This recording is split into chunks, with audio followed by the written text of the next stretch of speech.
ఎవరు స్తుతిస్తారు? పరిశుద్ధాత్ముడు దేవుని ఆత్మతోనే నింపబడిన వారే దేవుని స్తుతిస్తారు, చచ్చిన వారు కాదు. ఈరోజు మన జీవితాల్లో ఈ శరీరంపై విజయం పొందట్లే ఎంతోమంది క్రైస్తవులు, ఎంతోమంది దేవుని బిడ్డలు అనే పేరు పెట్టుకుంటున్నారు, విజయాన్ని పొందుకోలేకపోతున్నారు. కారణం ఏంటంటే ఉపవాసం ఉండట్లేదు, దేవుడితో సంబంధం లేదు. ఆ పాస్టర్ గారు చేస్తారులే, పాస్టర్ గారు ఎంతవరకు చేయాలో అంతవరకు చేస్తాం, కానీ ప్రతి ఒక్కటి మనం చేయలేం కదా. నీ పనేటి సాధన చేయాలా, ప్రతిరోజు తలుపు వేసుకొని నీ ఒంటరిగా దేవుడితో గడపాలా, కనీసం ఒక అరగంట గంట సేపు దేవుడితో గడపాలా. ఉందా అనుభవం? ప్రతిరోజు నీ గదిలోకి వెళ్ళి తలుపు వేసుకొని రహస్యమందు నీ తండ్రికి మొరపెట్టు. ఈ అనుభవం ఉందా ప్రతి క్రైస్తవుడికి?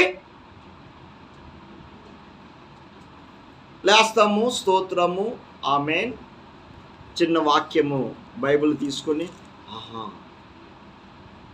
యెహోవా నీ రాకపోకలు యందు నిరంతరము ఉండును. ఈ వాక్యం చదువు, స్తోత్రం, ఆమేన్. వస్తుందా? లాటరీ టికెట్లు చూడు, లాటరీ టికెట్లు తీస్తారు కదా, ఆ వాక్యాలు అలాగే తీస్తారు. ఆ జీవితమే కాదు, ప్రతి దినము ప్రతి క్రైస్తవుడు, ప్రతి బిడ్డ, యేసు రక్తములో కడగబడిన ప్రతి బిడ్డ రక్షణ భాగ్యం యేసుక్రీస్తు ఇచ్చాడు. ఈ రక్షణ భాగ్యాన్ని నువ్వు కాపాడుకోవాలి. ఎలాగా? ఒక ఎగ్జాంపుల్ చెప్తా మీకు. మీ ఇంట్లోనే ఒక మొక్క ఇచ్చాం, నువ్వు మొక్క నాటడానికి ఒక మొక్క నీకు అనుగ్రహిస్తే, నీకే ఒక మొక్క ఇచ్చాము, కుండీలోని పెట్టాము. రోజు నీరు వేయకుండా, ఎరువు వేయకుండా ఆ మొక్క ఎదుగుతుందా? ఎదుగుతుందా? నీరు వేయొద్దు, మొక్కకి ఎరువు వేయొద్దు, నీకే ఇచ్చాము. ఒకసారి నీ ఎగ్జాంపుల్ నీకు చెప్తున్నా. వేయకుండా ఒక 2 రోజులు ఆ మొక్కకి నీరు వేయకుండా, ఎరువు వేయకుండా 2 రోజులు అలగుంచి కొద్దిగా వస్తుంది, వాడిపోయినట్టుగా అలా కనిపిస్తుంది. ఒక 4 రోజులు ఉందనుకో ఇంకా అలాగా వాడిపోతుంది. 10 రోజులు ఉందనుకో వాడిపోతుంది.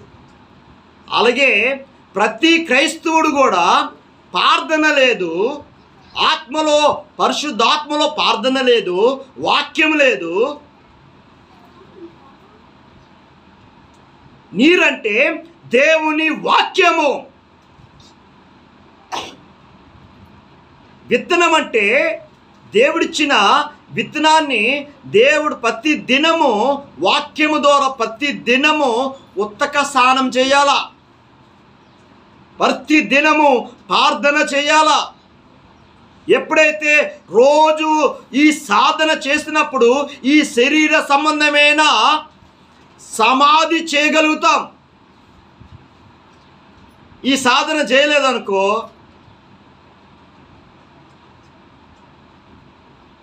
మీకు ఒక ఎగ్జాంపుల్ చెప్తా. నీరు వేయకుండా ఒక మొక్కకి, ఎందుకు ఇక్కడే ఉన్నాయి, నీరు వేయకుండా మొక్క పెరుగుతుందా? పచ్చగా ఉండాలి. రోజు ఆ మొక్క చూస్తున్నప్పుడు పచ్చగా గ్రీన్గా ఉండాలంటే నీరేయాల, ఎరువేయాల. ఇప్పుడు మన ఆత్మీయ జీవితం కూడా ప్రార్థన లేదు, వాక్య ధ్యానం లేదు ఉంటే ఎలా పడిపోతాడు? దుష్టుడైన సాతాను వచ్చి నీ హృదయాన్ని ఆక్యుపై చేస్తాడు. ఒక ఎగ్జాంపుల్ చెప్తే మీకు, ఖాళీగా ఉన్న స్థలాలు, ఇప్పుడు హైదరాబాద్లో ఖాళీగా ఉన్న స్థలాలు ఉన్నాయనుకో, హల్లెలూయా, దానికి కంచి కట్టకుండా మీరు ఒక ఎగ్జాంపుల్ చెప్తే మీకే ఒక స్థలం ఉంది, హైదరాబాదులో ఒక స్థలం ఉంది మీకు 200 గజాలు. ఆ 200 గజాల స్థలాన్ని వదిలేసామనుకో ఎవడో వచ్చి కబ్జా చేస్తాడే లేదా? అలాగే మన ఆత్మీయ జీవితం కూడా దేవుడిచ్చిన ఈ రక్షణను కూడా వదిలేసావు. నీరేట్లేదు, మొక్కకి ఎరువేయట్లేదు, చచ్చిన సమాధిలాగే ఉన్నావు. కరెక్టే కదా? ఎప్పుడైతే నీరేస్తామో, ఎప్పుడైతే ఆ మొక్కకి ఎరువేస్తామో అప్పుడు రోజు పచ్చగా కనిపిస్తుంది. అందుకని వాక్యం చదివిస్తుంది. కీర్తన గ్రంథం 1 చూద్దాం. ఎవరు ధన్యులు? యెహోవా ధర్మశాస్త్రమందు ఆనందించేవాడు. చూద్దాం ఇక్కడ. ఎస్ హల్లెలూయా. దేవుడికి మహిమ కలుగును గాక. ఇక్కడ వాక్యం మీరు గమనించాలి. నేను చదువుతాను, మీరు గమనించాలి. దుష్టులు ఆలోచన చొప్పున నడవక, పాపులు మార్గమును నిలవక, అపాశులు కూర్చున్న చోట కూర్చుండక, యెహోవా ధర్మశాస్త్రం నందు ఆనందించుచు దివారాత్రం దానిని ధ్యానించేవాడు ధన్యుడు. అతడు నీటి కాలువల ఏర నాటబడినదై ఆకువాడక తన కాలమందు ఫలమిచ్చు చెట్టు వలె ఉండును. అతడు చేయనంతయు సఫలమగును. ఆమేన్. ఈరోజు యేసు క్రీస్తే నీ జీవితంలో ఉన్నాడు అనుకో, నువ్వు పట్టుకుంటే సఫలమవుతుంది. ఆమేన్.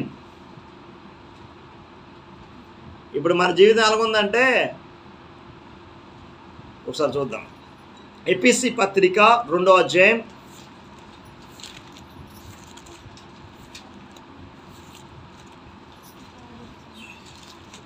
హల్లెలూయా 2వ అధ్యాయం ఒకసారి చూద్దాం. మీ అపరాధముల చేత 1వ వచనం, ఎపిసి పత్రిక 2:1. మీ అపరాధముల చేత పాపం చేత మీరు చచ్చిన వారే ఉండగా ఆయన మిమ్మల్ని క్రీస్తుతో కూడా బ్రతికించెను. ఆమేన్. ఈరోజు ఆ ప్రభువే మన జీవితంలోకి వచ్చినప్పుడు ఆయన మనల్ని బ్రతికిస్తాడు, జీవమిస్తాడు, మరణమును నుంచి జీవములోకి నడిపిస్తాడు ఆయన.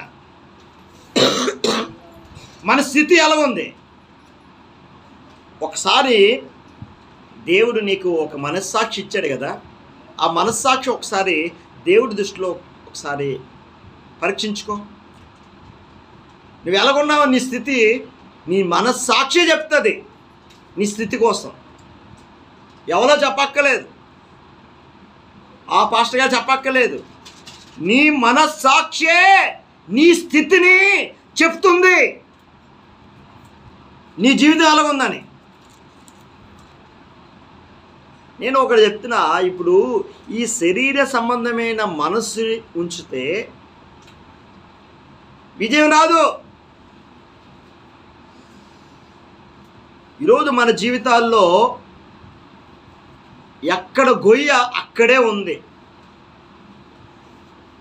ఎక్కడ తీసుకున్న గొయ్య, ఎక్కడ తీసుకున్న ఆ బాప్తిస్మం తీసుకున్న ఆ రోజు రక్షణ దేవుడు నీకు అనుగ్రహించాడు. ఆ రోజు దేవుడు నీకు మారు మనసు అనుగ్రహించాడు. ఆ రోజు దేవుని ఆత్మతో నువ్వు పొందుకున్నావు, ఆత్మానుసారంగా నువ్వు నడుచుకున్నావు. ఈరోజు శరీరానుసారంగా నువ్వు నడుచుకుంటున్నావు. కారణం ఏంటంటే ప్రతి దినము ఈ మొక్కకి ఎలాగ నీరేయట్లేదో, ఎరువేయట్లేదో అలాగే చచ్చిన వారిగా ఉన్నాం. కరెక్టే కదా?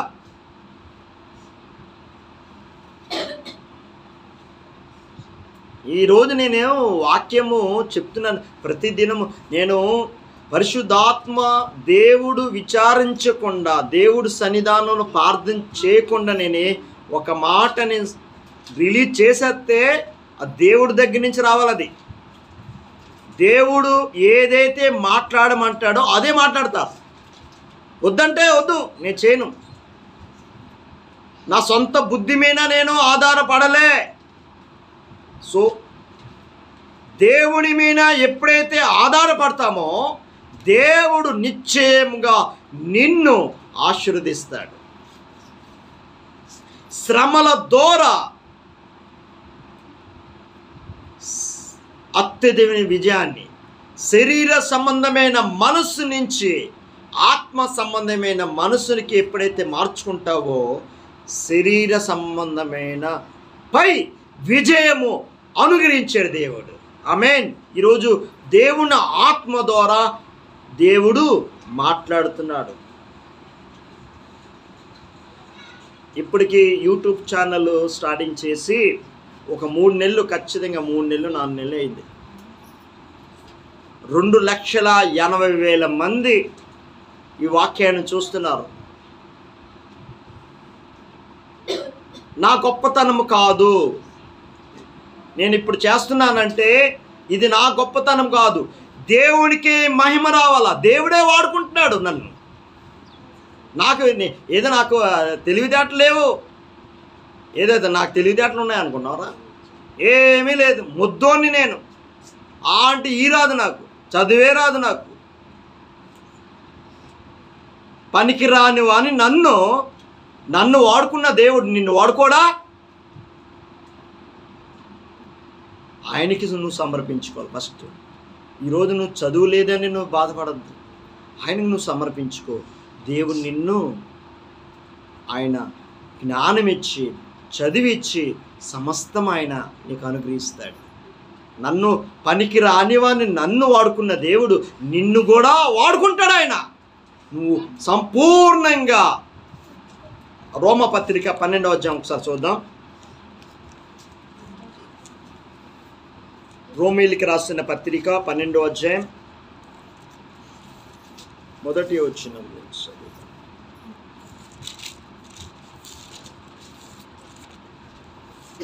కాబట్టి సహోదరులారా, పరిశుద్ధాత్మను దేవునికి అనుకూలమైన సజీవ యాగముగా మీ శరీరములను ఆయనకు సమర్పించుకోవడాన్ని దేవుని వాత్సల్యములను బట్టి మిమ్మల్ని బతిమాలుకొంచున్నాను. కాబట్టి నేను ముగింపులోకి వచ్చాను.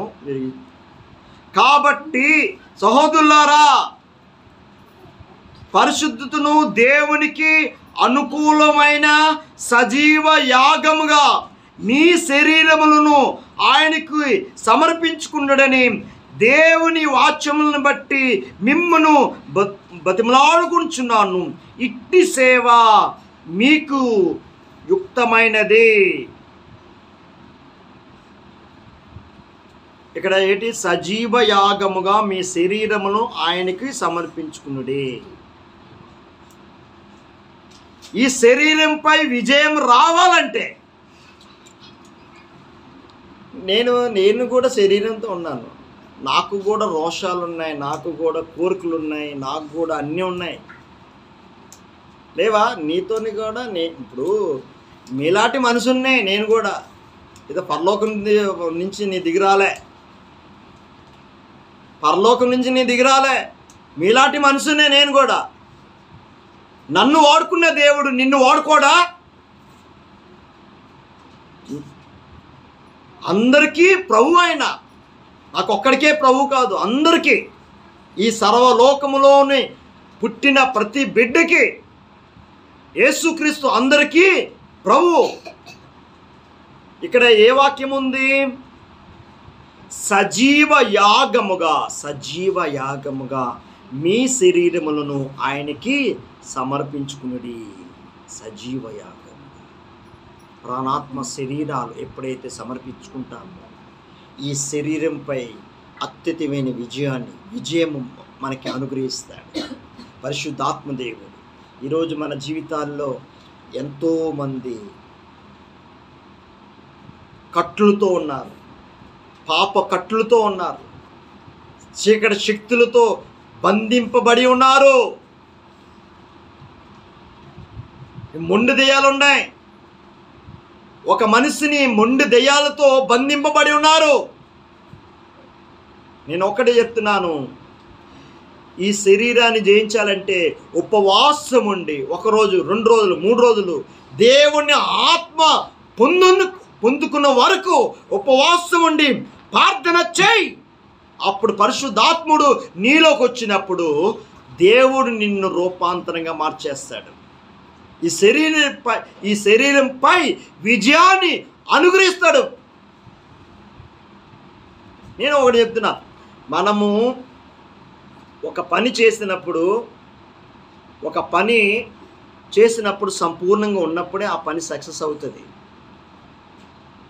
ఇది కూడా దేవుడిని నాకు లోకం కావాలి, దేవుడు కావాలంటే యేసుప్రభువు చెప్తున్నాడు, ప్రభువా ప్రభువా అనే పిలిచి ప్రతి ఒక్కరూ పరలోక రాజ్యంలో చేరలేరు, కానీ పరలోకములో నా తండ్రి చిత్త ప్రకారం ఎవరైతే జీవిస్తారో వాళ్ళకే నిత్య జీవం, దేవుని రాజ్యం. వేషధారులారా, వేషంగా వేస్తారు, భక్తిగా బయటికి భక్తిగా కనిపిస్తారు, హృదయంలో కక్ష,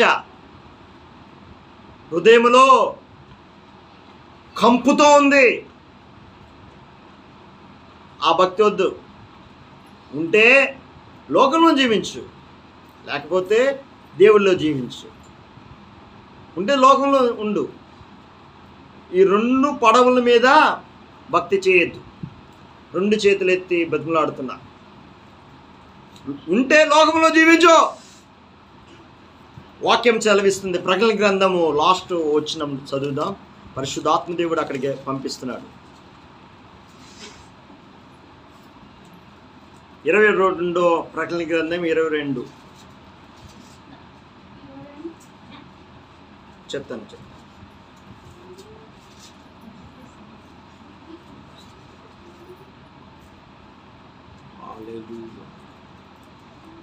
ఇక్కడ 11 వచ్చింది, చదువుదాం.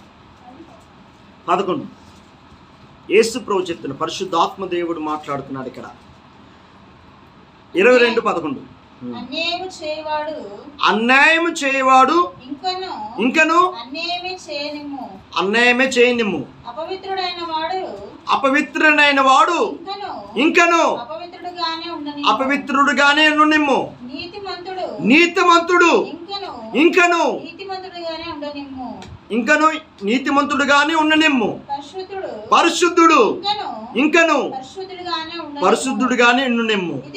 ఇదిగో త్వరగా వచ్చుచున్నాను, వాని క్రియల చొప్పున ప్రతి వానికి ఇచ్చుటకు నేను సిద్ధపరిచిన జీతము నా యొద్ద ఉన్నది. నేనే అల్ఫయు ఉమయగు, మొదటి వాడను కడపటి వాడను, ఆదియు అంతమై ఉన్నాను. అలెలే చాలు. యేసుప్రభు చెప్తున్నాడు, ఉంటే లోకంలో ఉండో. ఒకసారి దేవుళ్ళలోకి వచ్చి దేవుని ఆత్మతో పొందుకొని దేవుని రుచి చూసినోడు మళ్ళా లోకములకు వెళ్ళిపోతే లేని దెయ్యాలు వాళ్ళకి చొరబడతాయి. ఒక దెయ్యం ఒకప్పుడు ఒక దెయ్యం ఉంది, ఇంకా లోకంలో ఉన్న దెయ్యాలన్నీ వాళ్ళలోకి వెళ్ళి ఇష్టానుసారంగా పాడు చేస్తాయి. వాక్యం ఉంది, నేను చెప్పడం కాదు. ఇక్కడ వాక్యం ఏంటి? అన్యాయము చేయవాడు ఇంకా అన్యాయమే చేయనిమ్ము, అపవిత్రుడైన వాడు ఇంకా అపవిత్రుడుగానే ఉండనిమ్ము, నీతిమంతుడు ఇంకా నీతిమంతుడుగానే ఉండనిమ్ము, పరిశుద్ధుడు ఇంకా పరిశుద్ధుడుగానే ఉండనిమ్ము. యేసుప్రభు చెప్పిన మాటలు ఇవి. రెవల్యూషన్ ప్రకటన గ్రంథము యోహాను భక్తుడికి దేవుడు ప్రత్యక్షమై రాయించాడు. దేవుడు ఇప్పుడు క్రైస్తవులు ఎలాగున్నానంటే, నేను బయట వాళ్ళ కోసం చెప్పట్లే, యేసు రక్తంలో కడగబడి రక్షణ పొంది జీవం లేక జీవిస్తున్నారు. వాళ్ళ కోసం నేను మాట్లాడుతున్నా. వీళ్ళు మారితే బయట వాళ్ళు మారుతారు. మనం మారాల ముందు. అప్పుడు పరిశుద్ధాత్మ ద్వారా ఎందరైతే దేవుని ఆత్మ చేత నడిపింపబడతారో వాళ్ళందరూ దేవుని కుమారులు అనబడుదురు. దేవుని ఆత్మ కలిగి ఉన్న వారికి ఓర్పు ఉంటుంది, సహనం ఉంటుంది, ఓర్పు ఉంటుంది, సహనం ఉంటుంది, తగ్గింపు ఉంటుంది. దేనికి కంగారుపడం, దేనికి ఆవేశపడం, దేనికి. పరిశుద్ధాత్ముడు నిన్ను నిత్య జీవంలోకి నడిపిస్తాడు. ఒకసారి చూద్దాం. లాస్ట్ నేను ఎపిసి పత్రిక 4వ అధ్యాయం 30 వచనం ముగించేస్తాను. ఎపిసిలికి పత్రి సంఘానికి రాస్తున్నారు 4:30. దేవుని పరిశుద్ధాత్మను దుఃఖపరచుకుడి, దేవుని పరిశుద్ధాత్మను దుఃఖపరచుకుడి. విమోచన దినం వరకు ఆయన యందు మీరు ముద్రింపబడి ఉన్నారు. చాలు చాలు చాలు చాలు. దేవుని ఆత్మ, దేవుని పరిశుద్ధాత్మను దుఃఖపరచుకుడి. దేవుణ్ణి పరిశుద్ధాత్మని నువ్వు దుఃఖపరిస్తే పరచుకుడి. విమోచన దినం వరకు ఆయన యందు మీరు ముద్రింపబడి ఉన్నారు. హల్లెలూయా. ముద్రేశాడు పరిశుద్ధాత్మ దేవుడు. ఆయన మనలోకి వచ్చినప్పుడు దేవుని ఆత్మ చేత దేవుడే మనకి స్టాంప్ వేశాడు.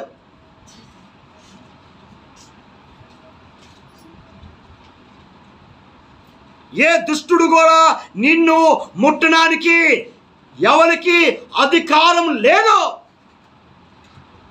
ఎవడైనా ముట్టడానికి మనల్ని ఏంటవుతుంది? దేవుని బిడ్డల్ని ముట్టారనుకో, కన్ను మీద గుడ్డు టచ్ అవుతే ఎలాగుంటుంది? సింహాన్ని పట్టుకుంటే ఎలాగుంటుంది? పడుకున్న సింహాన్ని పట్టుకుంటే ఒక ఇందిరాగాంధీ పరిపాలన కాలంలోని క్రైస్తవుల మీద ముట్టుకోవద్దు అని హెచ్చరిక ఇచ్చింది ఇందిరాగాంధీ. యోధా సింహం, యోధా గోత్రము, యేసు రక్తములో కడగబడిన ప్రతి బిడ్డ సింహములతో పట్టుకుంటే ఎలాగుంటుంది? పడుకున్న వాళ్ళని లేపితే ఎలాగుంటుంది? మింగేస్తాయి. అలాగా ఒక క్రైస్తవుడు యేసు రక్తములో కడగబడి పరిశుద్ధాత్మ ద్వారా నడిపింపబడిన ఏ దుష్టుడు కూడా ముట్టాడు అనుకో, మనం చెప్పక్కలే, ఆయన చూసుకుంటాడు. ఆయన చూసుకుంటాడు దేవుడు. అందుకనే దేవుని భక్తులుగా ఉన్నవారిని మనం ఎవరిని ఏటి అనకూడదు, విమర్శించకూడదు. యేసు రక్తములో కడగబడి దేవుని ఆత్మ ద్వారా నడిపింపబడిన దైవ జనులు జోలికి వెళ్ళద్దు, వాళ్ళ జోలికి వెళ్ళద్దు. ఎందుకంటే దేవుడు నువ్వు నమ్ముకున్న బిడ్డ. నీతిమంతుడు 7 సార్లు పడినను తిరిగి లేచి దేవుణ్ణి వెంబడిస్తారు. వాళ్ళ జోలికి వెళ్ళద్దు. కళ్ళు మూసుకుని ప్రార్థన చేసుకుందాం. యేసయ్యా, నీ రక్తంతో నన్ను కడుగు తండ్రి. నీ అమూల్యమైన రక్తంతో. నీ పరిస్థితి ఎలాగుంది? నీ మనస్సాక్షి ఒకసారి పరీక్షించుకో. యేసయ్యా, నీ ఉద్దేశం అంతా నా పట్ల నెరవేర్చయ్యా. నీ ఉద్దేశం అంతా నా పట్ల నెరవేర్చు తండ్రి. నా పాపాలు క్షమించయ్యా. ఇంతవరకు తెలుసో తెలియకో యేసు ప్రభువు అంటున్నాడు, ఎంత ఘోర పాపివైన దేవుడు. ఈరోజు దేవుడు నీతో మాట్లాడుతున్నాడు. నువ్వు ఏ స్థితిలో ఉన్నావో ఒకసారి పరీక్షించుకో. యేసయ్యా, నీకే స్తోత్రాలు తండ్రి. ఏ స్థితిలో ఉన్నావో ఒకసారి పరీక్షించుకో. నీ మనస్సాక్షి చెప్తుంది నీ స్థితిగతులు. యేసయ్యా, నన్ను కరుణించయ్యా. ప్రభా నేను బలహీనుండు ప్రభా, ఈ బలహీనతల నుంచి నన్ను విడిపించు ప్రభా, ఈ పాప కట్ల నుంచి నన్ను విడిపించు ప్రభా, నీ అమూల్యమైన రక్తంతో నన్ను కడుగు ప్రభా, నన్ను కరుణించయ్యా, నీ రక్తంతో నన్ను కడుగు ప్రభా.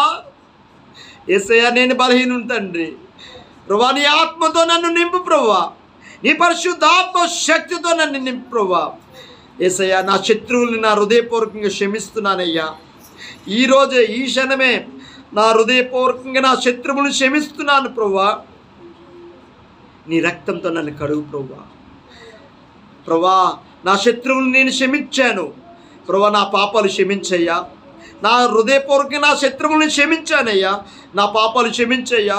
నీ రక్తంతో నన్ను కడుగు తండ్రి, నీ ఆత్మతో నన్ను నింపు ప్రభా. నీ ఉద్దేశం అంతా నా పట్ల నెరవేర్చి నన్ను, సంఘానికి వచ్చిన ప్రతి బిడ్డను కూడా తండ్రి ఏ అక్కర్లతో వచ్చారో ప్రభా అక్కర్లన్నీ తీర్చి ప్రభా, ఏదైతే ప్రభా అనుకుంటున్నారో నీ బిడ్డలు అవన్నీ నెరవేర్చి నీ ఉద్దేశం అంతా నీ పట్ల నెరవేర్చుతండి. ప్రతి బిడ్డ పట్ల నీ ఉద్దేశం అంతా నెరవేర్చుతండి, నీ దయా సంకల్పం అంతా నెరవేర్చుతండ్రి. నీ పరిశుద్ధాత్మ శక్తితో నింపుతండ్రి. యూట్యూబ్ ద్వారా ఎంతమంది అయితే చూస్తున్నారో, దేవుని సంఘములు ఎంతమంది అయితే ఈ వాక్యం ఆలకిస్తున్న ప్రతి బిడ్డ కూడా తండ్రి ఏ అక్కర్లతో ఉన్నారో అక్కర్లన్నీ తీర్చి సమృద్ధిలోకి నడిపించి అబ్రహాంకి ఇచ్చిన ప్రతి ఆశీర్వాదాన్ని నీ రక్తంలో కడగబడిన ప్రతి బిడ్డ మీద తండ్రి ప్రతి ఆశీర్వాదాన్ని రిలీజ్ చేస్తున్న యేసు క్రీస్తు నామములో ప్రతి బిడ్డని నూరంతలుగా దీవించి ఆశీర్వదించేయ యేసు నామమును అడుగుచున్నాం తండ్రి, ఆమేన్. మన తండ్రి అయిన దేవుని ప్రేమ, మన ప్రభువైన యేసు క్రీస్తు కృప, పరిశుద్ధాత్మ నిన్ను సావాసము మనకి సకల పరిశుద్ధులకి, ముఖ్యంగా దేవుని సంఘానికి ఎంతమంది అయితే యూట్యూబ్ ద్వారా చూస్తున్నారో వాళ్ళందరికీ ఎల్లప్పుడూ దేవుని కృప తోడే ఉండునుగాక. ఆమేన్, ఆమేన్, ఆమేన్.